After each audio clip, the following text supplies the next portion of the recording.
नमस्ते। आज जो उत्तर प्रदेश पुलिस प्रशासन मेरे ऊपर अनुशासनहीनता का आरोप लगा रहे हैं, उनका कहना है कि आश्रितों के प्रति वह काफ़ी ज़्यादा विनम्र रहते हैं और उन्हें समय पर सेवा योजन प्रदान किया जाता है। मेरे ही मैटर में अगर इतनी सारी अनदेखियाँ हो रही है, तो इसमें मेरे ही द्वारा कहीं गलत हुआ है। तो मैं आपको बताना चाहता हूँ, दरअसल जब मैं हाई स्कूल पास आउट हुआ था, तो उससे पूर्व ही जब मुझे हाई स्कूल के एडमिट कार्ड मिला था फरवरी 2011 में, मेरी क्लास टीचर द्वारा मुझे बताया गया था कि मेरे नाम के आगे केएम लग गया है, जिस वजह से मेरा सेंटर जो है वो गर्ल्स के ही साथ होगा। मेरा हाई स्कूल का एग्ज़ाम सेंटर बॉयज़ पे ही होगा, लेकिन गर्ल्स के साथ होगा। तो उन्होंने कहा कि तुम एक एप्लीकेशन दे दो शर्मा सर को, शर्मा सर ही देखते हैं नाम त्रुटि से संबंध प्रकरण।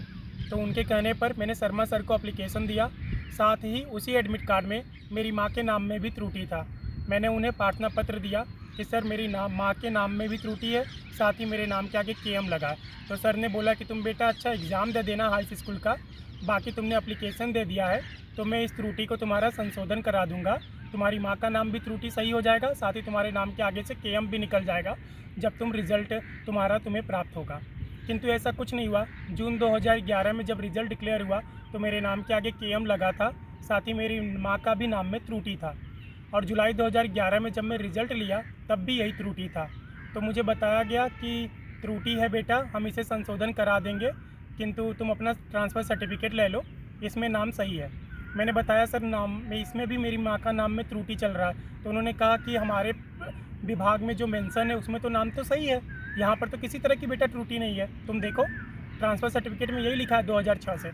तो वहाँ पर ही दरअसल जो मेरा गुरुद्वारा इंटरमीडिएट कॉलेज है जहाँ से मैंने हाई स्कूल पास आउट किया था, प्राइमरी स्कूल गुरुद्वारा बाल विद्यालय से पास आउट किया था।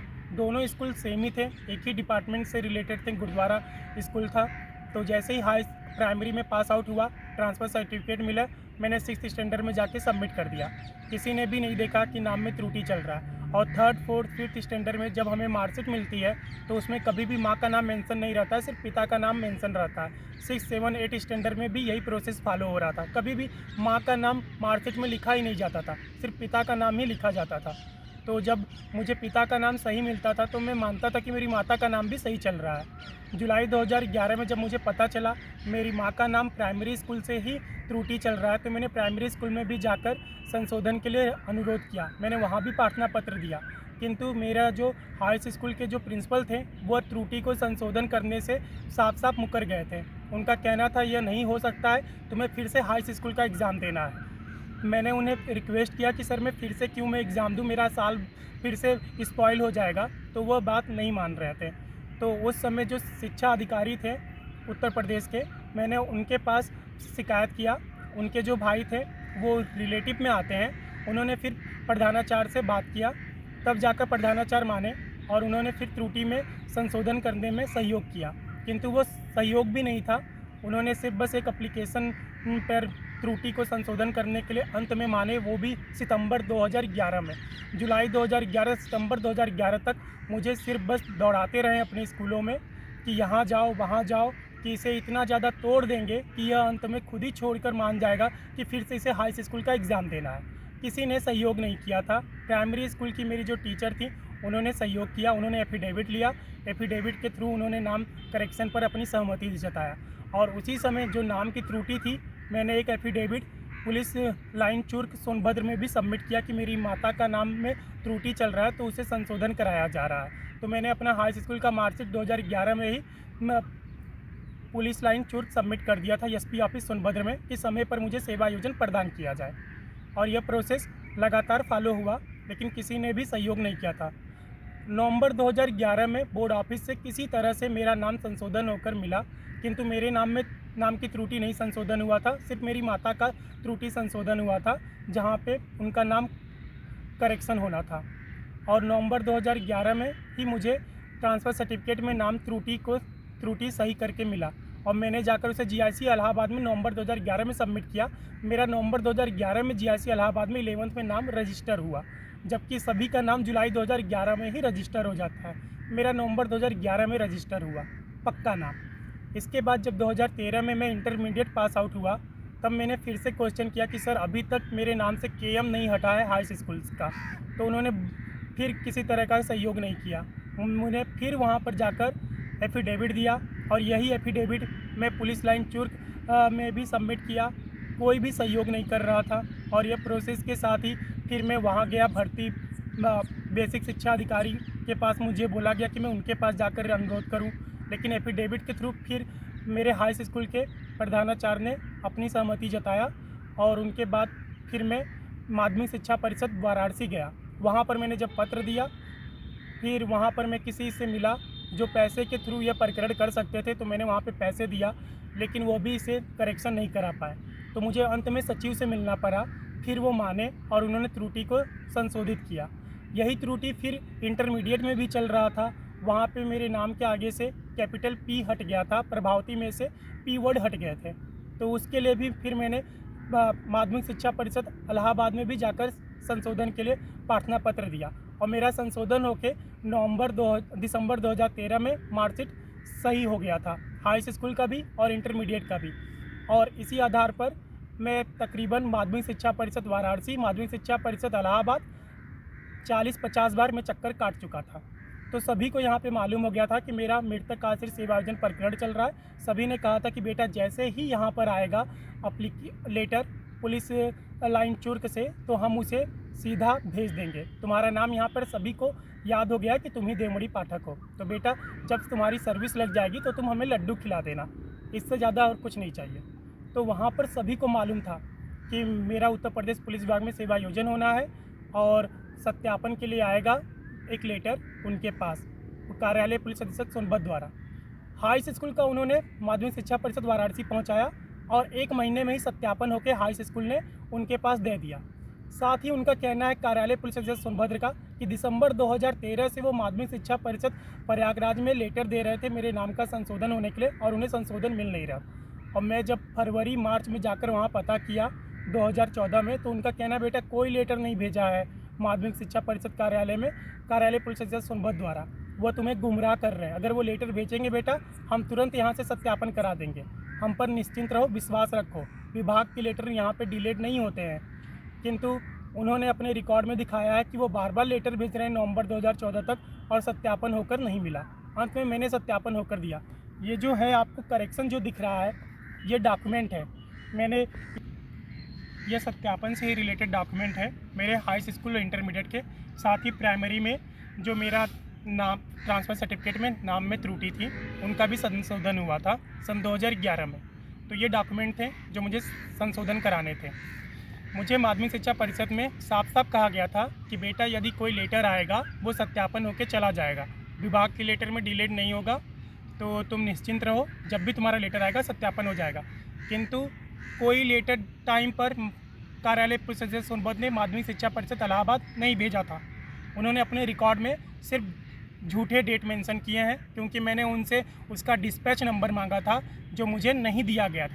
मैं 40 से 50 बार माध्यमिक शिक्षा परिषद वाराणसी, 40 से 50 बार माध्यमिक शिक्षा परिषद इलाहाबाद सन 2013-14 में गया था और सभी को संपूर्ण मैटर मालूम था, किंतु मेरा समय पर कुछ भी नहीं हुआ। साथ ही 2013 में ही मुझे पता चला था कि मेरे भाई के भी नाम में त्रुटि चल रहा है, तो वो मुझे संशोधन कराने के लिए ज़्यादा कुछ नहीं करना पड़ा। अपने स्कूल से जहाँ से उसने 8th स्टैंडर्ड पास आउट किया था वहाँ से मुझे टीसी सही, ट्रांसफ़र सर्टिफिकेट सही मिला और मैंने उसे ले जाकर वहाँ पे अपने स्कूल में दिया।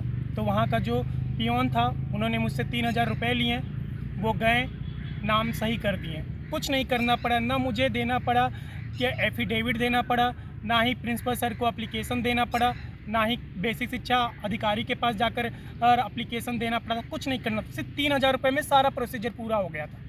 और यही सेम प्रोसेस होना था मेरे मृतक आश्रित सेवा योजन प्रकरण में। मुझे भी कुछ नहीं करना था, सिर्फ पैसे देने थे, लेकिन पैसे देने की डेट चली गई थी। 23 जुलाई 2015 को नियमावली बदल गई थी मृतक आश्रित सेवा योजन प्रकरण का, और यह बात कार्यालय पुलिस अधीक्षक सोनभद्र, ADG वाराणसी, DIG मिर्ज़ापुर ने छिपाया था। उन्होंने सिर्फ लेटरों में हेरफेर किया था और वही हेरफेर अब तक चल रहा है और कोई उसे संशोधन नहीं कर रहा है, और इस बेसिस पे आज तक मेरे परिवार का सेवा योजन नहीं हुआ है। जो चीज़ें हाई स्कूल के दरमियान मेरे साथ हुआ था वही सब कुछ पुलिस प्रशासन द्वारा भी हुआ है। न मैंने अपने प्रिंसिपल सर का कोई अपमान किया था, ना ही मैं पुलिस अधीक्षक सोनभद्र का कोई अपमान किया हूँ और ना ही डीजीपी उत्तर प्रदेश का। इन सभी का अपमान हुआ है क्योंकि ये सभी लोग अपना काम कर नहीं रहे हैं। न मैंने अपने प्राइमरी स्कूल के प्रधानाचार्य का अपमान किया था, ना ही हाई स्कूल के प्रधानाचार्य का अपमान किया था, ना ही इंटरमीडिएट के प्रधानाचार्य का अपमान किया था, ना ही सचिव का मैंने अपमान किया था माध्यमिक शिक्षा परिषद वाराणसी के, ना ही सचिव माध्यमिक शिक्षा परिषद प्रयागराज के। मैंने किसी का अपमान नहीं किया था। मैंने सब कुछ A to Z एक्यूरेट बताया था, लेकिन किसी ने भी अपने फाइलों में संशोधन करने को समय पर तैयार नहीं हो रहे थे। मुझे दरअसल इंटरमीडिएट में अपना नाम रजिस्टर पर चाहिए था, इसलिए मैं जल्दबाजी कर रहा था और हाई स्कूल के टीचर लोग यह बात समझ नहीं रहे थे कि यह क्यों इतना जल्दबाजी कर रहा है, हमें समय दो। मैंने उन्हें समय दिया था। फरवरी 2011 में एप्लीकेशन दिया था और नवंबर 2011 में जाकर मेरा इंटरमीडिएट में नाम लिखाया, जबकि उन्हें समय पर इसे फॉलो करना था।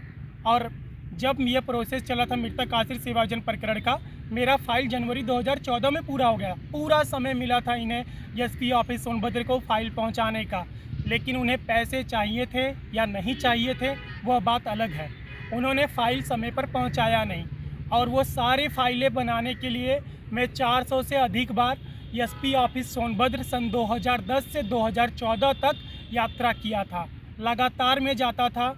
जीआईसी इलाहाबाद में मेरा अटेंडेंस मुश्किल से 30 दिनों का ही रहा होगा।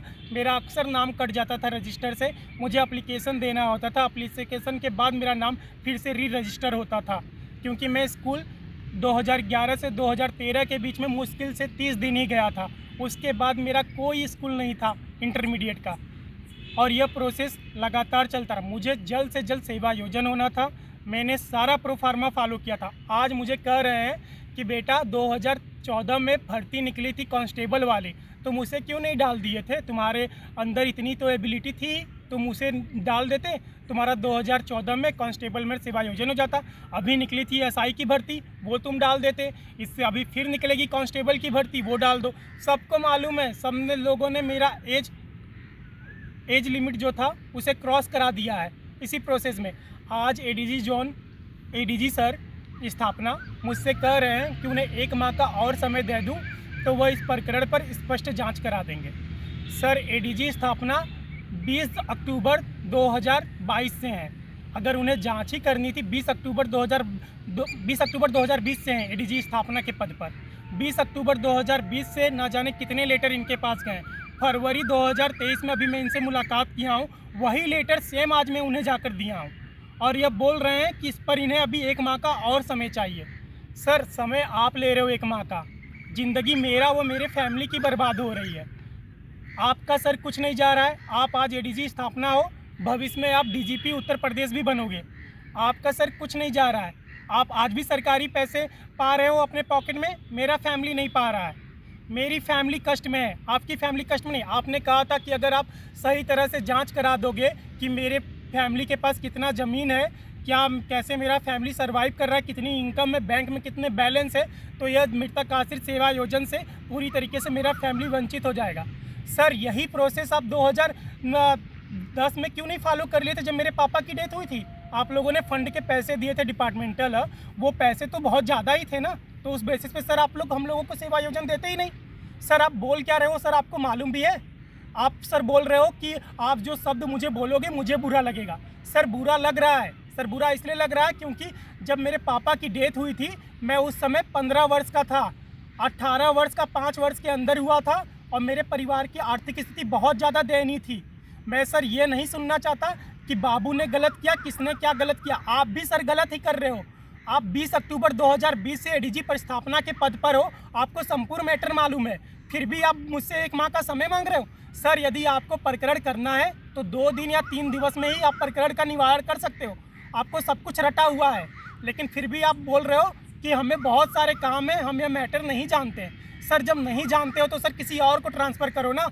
आपसे नहीं हो रहा है, आप शासना स्तर को दो। 5 वर्ष तक का समय आपके अंडर रहता है। 7वें वर्ष में हुआ है कांस्टेबल का, जो नियम के विरुद्ध था, लेकिन आपका कहना वो भी नियम के ही तहत था। सर, नियम क्या? आप कह रहे हो कि यह कोई यूपीएससी का एग्ज़ाम नहीं है। यूपीएससी सर आप लोगों ने देने दिया है। आश्रित के सर नियमावली क्या है, एक बार आप स्पष्ट पढ़ लो। उसमें लिखा है 5 वर्ष के अंदर की बालिग योग्यता। 5 वर्ष के अंदर की बालिका योग्यता। अगर आप लोग 10 वर्ष के अंदर की बालिका योग्यता रखते तो मैं खुद यूपीएससी क्लियर कर लेता। मानता हूँ मैं ओवर कॉन्फिडेंस हो रहा हूँ, बहुत ज़्यादा कुछ बोल रहा हूँ सर, लेकिन 2010 से आप लोगों का प्रोसेस देख रहा हूँ। 2010 से यूपीएससी के अधिकारियों के बीच में भाग रहा हूँ। अगर आपको सर अगर ये मैटर सॉल्व आउट करना है तो आप कब का कर दिए होते। 20 अक्टूबर 2020 से आप एडीजी प्रस्थापना के पद पर हो। आप आज नहीं बने हो एडीजी प्रस्थापना की, आपको 1 महीना का फिर से समय चाहिए। फरवरी 2023 में आपसे मुलाकात किया था, आज अप्रैल 2023 चल रहा है और आज भी आप मुझसे 1 माह का समय मांग रहे हो। सर मानता हूँ कि हर व्यक्ति को अपने से आना चाहिए पद के लिए, ना कि आश्रित पर ही आश्रित हो जाना चाहिए। सर मैं आश्रित पर आश्रित नहीं हुआ था, यह मेरे परिवार में उस समय ज़रूरत थी एक लाइफ जीने के लिए। मेरा परिवार कोई लाइफ नहीं जी रहा है। आज देख रहे हो कि मैं कपड़े अच्छे पहनकर आपके सामने आकर खड़ा हो रहा हूँ, तो इसका यह मतलब नहीं है कि कपड़े किसी के साफ हैं तो वो कष्ट में नहीं है। सर कष्ट में सभी हैं इस देश में, आपको भी कुछ कष्ट होगा, सभी को कष्ट है। आपको डीजीपी बनना होगा भविष्य में और आप मुझे बोल रहे हो कि 4th ग्रेड पर मैं ज्वाइन कर लूँ, 7 वर्ष में मैं बाबू बन जाऊँगा। अगर मैं डिपार्टमेंटल एग्ज़ाम क्वालिफाई कर लिया तो तुम्हें 20% का आरक्षण मिलेगा। मुझे सर 1% का भी आरक्षण नहीं चाहिए। ये जो डिपार्टमेंटल का जो सर जो डिपार्टमेंट द्वारा जो दिया जाता है आश्रितों को नौकरी ना, यह सर कोई वैसी भीख मांगने वाली चीज़ नहीं है जिसे आज आप लोगों ने भीख बना दिया है। सर मैं आपसे कहना चाहता हूँ, जब हाई स्कूल में मेरे नाम में त्रुटि था तब भी किसी ने मेरी बात नहीं सुना था।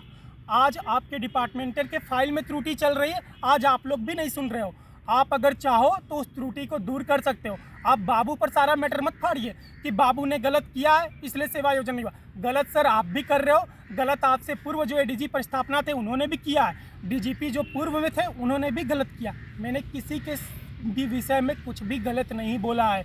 मैंने सबके पास अनुरोध किया था, समय पर लेटर दिया था, लेकिन किसी ने कार्रवाई नहीं किया। तो आपसे सर अनुरोध है कृपया कार्रवाई करें और आपको अगर जांच करानी है आप स्पष्ट जांच कराएं और 2 दिन में प्रकरण का निवारण करें।